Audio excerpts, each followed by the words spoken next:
Welcome back to my YouTube channel, Legal Blogs with Sonal Alag. I'm a practicing advocate in Courts of India and I'm a co-founding partner to a boutique law firm, Alag & Kapoor Law Offices, based out of Delhi in India. The law firm is predominantly into dispute resolution, and my area of specialization has been more into insolvency, securities and debt recovery laws.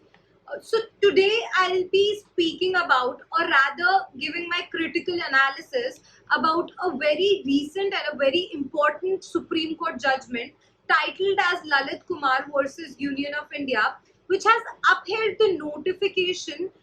which is bringing into force certain provisions of the Insolvency and the Bankruptcy Code, which enables the creditors to initiate insolvency proceedings against the personal guarantors of that company. As a matter of fact and practice, often promoters, partners, and directors of a company give personal guarantee for the purpose of loaning monies and bringing capital into companies. The Ministry of Corporate Affairs notified certain provisions of the Insolvency and the Bankruptcy Code via notification dated 15th November 2019, which enables, as I've said before, which enables the financial institutions to initiate insolvency against these partners, promoters, directors who have given the personal guarantee. After publication of the notification, many promoters, directors, and partners of many renowned companies who are also the personal guarantors of that companies have been served with demand notices proposing to initiate insolvency proceedings against these promoters, directors, and partners under the tenets of the Insolvency and Bankruptcy Code. This notification created a lot of chaos in the financial and the corporate market, and therefore these personal guarantors moved various petitions before various high courts holding this notification not to be a legal one and ultra virus and all. And therefore, seeing all this chaos, the Insolvency and the Bankruptcy Board moved an application before the Supreme Court of India to take it at the utmost importance and solve this entire chaos and this entire legal situation, whether the notification should be upheld or not. And therefore, Supreme Court via this judgment, Lalit Kumar versus Union of India and others, has actually upheld that notification. Before we actually discuss about the fallouts of this judgment and the actual repercussions that the personal guarantors might have to bear now because of this notification, let's take a couple of minutes and talk about what are the grounds basis which these personal guarantors were challenging this notification before the Supreme Court and various high courts of India.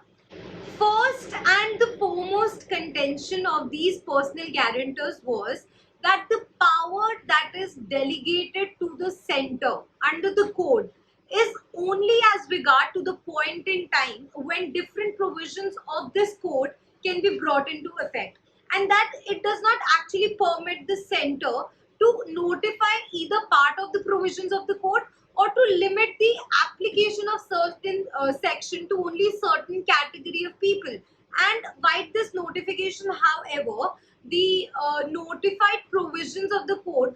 have been made applicable only in so far to the personal guarantors of the corporate debtor and not to other category of the individuals. And therefore, it is alleged that this entire notification is ultra wise because center does not have the power to actually make these separate categories. Another contention of these personal guarantors was that the liability of a personal guarantor is always coextensive with the liability of the principal borrower under Section 125 of the Contracts Act. And therefore, their contention was that upon conclusion of insolvency proceedings against the principal debtor, the same amounts to extension of all the claims against that principal debtor, except to the amount that is admitted in the insolvency resolution process itself. And therefore, it is very clear from section 31 of the Insolvency Code, that once a resolution plan is approved and admitted by the adjudicating authority, it is binding on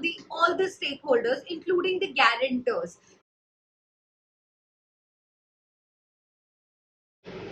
The Supreme Court of India, while upholding the notification, very clearly and crisply stated that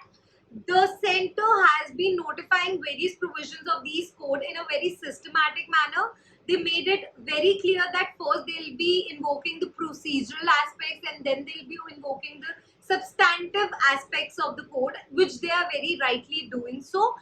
And secondly, the Supreme Court of India also stated that the rationale for allowing directors or the erstwhile promoters or partners to the meeting of the committee of creditors, despite of the fact that they are the erstwhile management, they don't hold any say in the company now, despite of them allowing them to sit for these meetings, is that directors' liability as a personal guarantor persists against those creditors who are forming part of the committee of creditors, and therefore an approval of a resolution plan can only lead to revision of the amount or the revision of the entire exposure of the amount that they owe to those creditors, and therefore the sanction of a resolution plan per se does not operate as a discharge of a guarantor against its liability, even if it is approved under section 1. And therefore the Supreme Court very clearly said that approval of a resolution plan is not at all a discharge of liability of a personal guarantor. Even so, therefore the clean slate theory does not apply in such a case, because the contract of guarantee still upholds. So the personal guarantor still has a liability towards those creditors under the contract of guarantee. In this background, the Supreme Court of India has upheld the constitutional validity of this notification and has paved a way for the banks and financial institutions to initiate insolvency against the personal guarantors of the companies which are already undergoing insolvency or the liquidation proceedings before the National Company Law Tribunal. As a natural fallout and a consequence of this Supreme Court judgment, various insolvency proceedings are being initiated against the personal guarantors of the companies which are undergoing insolvency, and also their personal assets, not only within the jurisdiction of India but across world and countries with whom India has reciprocatory treaties, can be also made a part of these insolvency proceedings against them.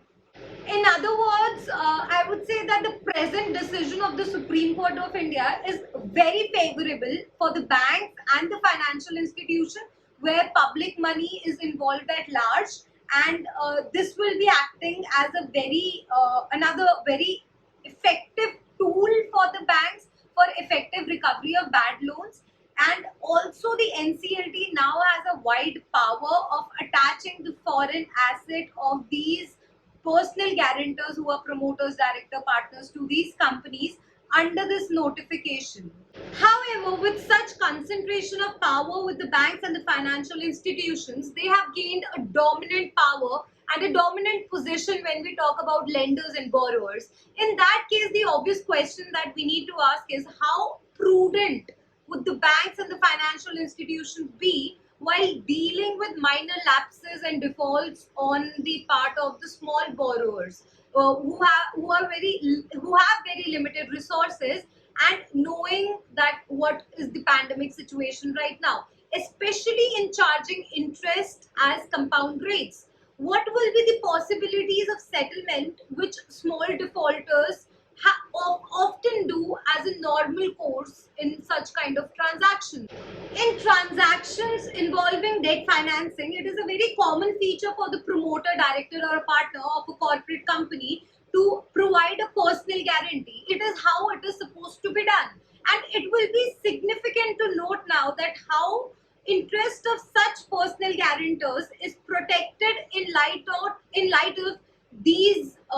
exorbitant legal provisions where the entire stake of the promoter and the director are involved, including their personal asset. And if these provisions are not used wisely, it would only restrict the small companies and the MSME sector and their promoters and their directors to expand the business, because they'll be very hesitant towards taking loan, because then they'll have to give the personal guarantee which will involve their personal assets, So we also have to see that how it is going to affect that market. So this brings us to the end of this legal blog. I hope it has been a knowledge enriching session and I've been able to clarify the position of the personal guarantors as with respect to the insolvency and the bankruptcy court. I'll continue coming up with these interesting legal blogs. Until then, just stay safe, stay inside, stay healthy, and try to stay positive. Thank you.